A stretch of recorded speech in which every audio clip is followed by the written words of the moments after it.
Sup, nation? Hope you're having a fantastic Wednesday, and if you're wondering why am I getting this extra video today on this channel, well, this week, in addition to the 5 regular Philip DeFranco shows Monday through Friday that you'll be getting, yesterday, now today, and also tomorrow we'll be testing videos in the morning. And the reason for this is the Philip DeFranco shows have been getting smacked down by YouTube because of the content that we're covering. So as a way to try to make lemonade out of the lemons that they are giving us, we're putting out new videos in the morning where we're talking about more of these stories that are likely to be hit. That way, one important story that I want to talk about doesn't tank an entire show. Plus, it also has the benefit of allowing me back into your lives another day. You can always start and end with Phil. But with that said, let's just jump into it. So yesterday we saw the start of a 3-week prison strike in the United States. It's scheduled to last from August 21st to September 9th. And inmates with the jailhouse lawyer speak are calling for other prisoners not to report to assigned jobs. They're calling for sit-ins, hunger strike, worker strikes. And in a pre-strike statement they wrote, fundamentally, it's a human rights issue. Prisoners understand they are being treated as animals. Prisons in America are a war zone. Every day prisoners are harmed due to conditions of confinement. For some of us, it's as if we are already dead, so what do we have to lose? And the date that this started, yesterday, August 21st, that is notable because it marked the 47th anniversary of the uprising of the Attica Correctional Facility in New York. And if you're not familiar with that, that was where 1,000 prisoners took over the facility and held 42 staff hostage and demanded better conditions. And that incident resulted in 39 deaths, 10 of which were hostages, 29 prisoners,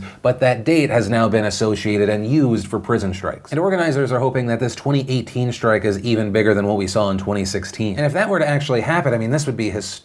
In 2016, you had protests breaking out in at least 12 states, and it's currently considered the largest prison strike in U.S. history, and possibly even the world, considering the U.S. has the largest prisoner population at 2.3 million incarcerated individuals. And with the 2018 protests, as of right now, protests are planned in at least 17 states. And as far as what these individuals are trying to accomplish with this protest, they actually have a list of demands. And collectively, they have 10 national demands, but then also each prison can make their own additional demands as they see fit. And while I'll link to the full list down below, some relating to race, rehabilitation, I'm going to mainly hit on the 3 biggest demands. And the first demand we'll hit is an immediate end to what they refer to as prison slavery, writing all persons in prison in any place of detention under United States jurisdiction must be paid the prevailing wage in their state or territory for their labor. And prevailing wage, if you don't know, is the wage set by states and federal government for people that they employ. So for example, if you work for the state as a laborer, you are not an incarcerated individual, you get paid $35 an hour. That is what the people in prison would want. The second of their demands that made a big statement is the Truth in Sentencing Act and Sentencing Reform Act must be rescinded so that imprisoned humans have a possibility of rehabilitation and parole, adding no human shall be sentenced to death by incarceration or serve any sentence without the possibility of parole. And the last of the standout demands included voting rights of all confined citizens serving prison sentences, pretrial detainees, and so-called ex-felons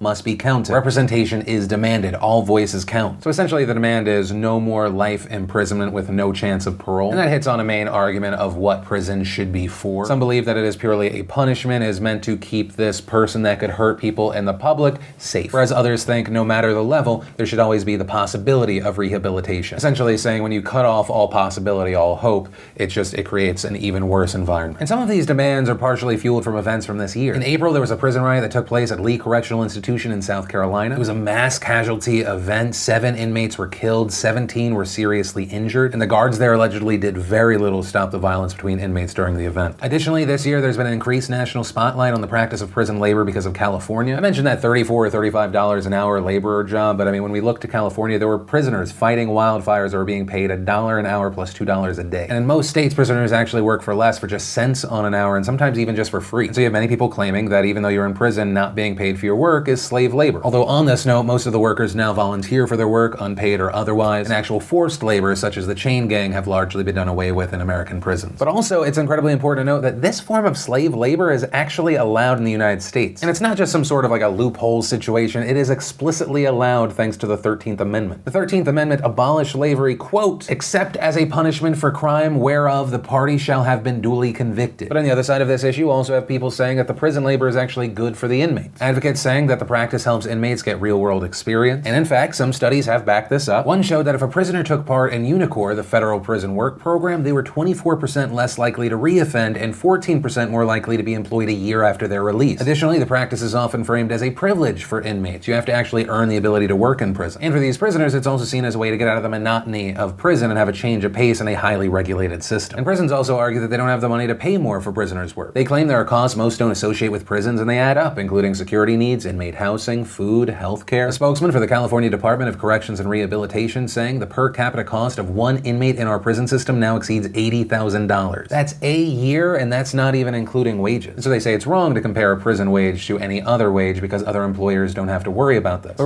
reform advocates argue against both of these points, saying if work programs are so effective and beneficial, they should have more money spent on them, both to give prisoners better wages and to be able to employ more prisoners, thus leading to less prisoners being returned into the system. And on top of that, they say jobs shouldn't be held over a prisoner's head as a prize, especially if the programs keep them from coming back into the prison system, especially since you said they cost $80,000 a year, saying they should actively be trying to recruit as many prisoners as possible, not only a handful. And as far as the argument around should felons be able to vote, on one side you have people saying it's part of the punishment, that you also wouldn't want someone that is a felon being able to affect the entire country. But on the other side of it, you have a lot of people saying, well, if someone's an ex-felon and they're out of prison, they've done their time, why, when it comes to voting, should they still be considered a non-person? And obviously that's just on top of how hard it is for a lot of ex-felons once they get out of prison. So all of those limitations and factors lead to a situation where people are more likely to then go back to prison. And that is where we are as of today. It will be very interesting to see how these protests pan out, how many people participate, what the reaction is. At the very least, I think we should question some things and try to have a dialogue about this. When it comes to the prison system, there's so many different ways to look at it. I mean, we live in a country where, according to the National Research Council, it looks like around 1 in 100 adults in the United States is incarcerated. That is a wild number. The United States is a global outlier when it comes to incarceration. And the Prison Policy Initiative says many of these individuals aren't even convicted criminals. And what we're talking about there is just a good number of people that are too poor to post bail. And then there's the question we need to have about what do we want out of our prison system? Is it about just punishment and separation from the public,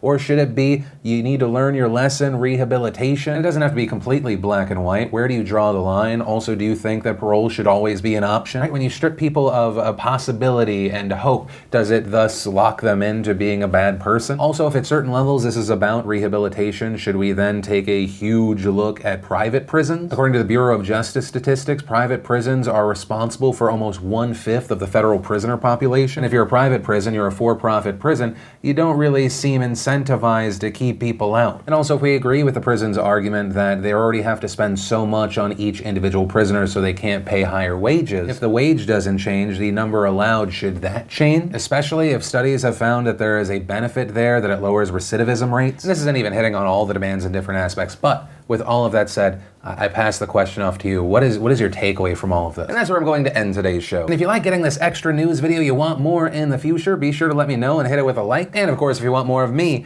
and or this in the future, be sure to hit subscribe and also ring that bell for notifications. And I guess I'll see you later on today's Philip DeFranco Show.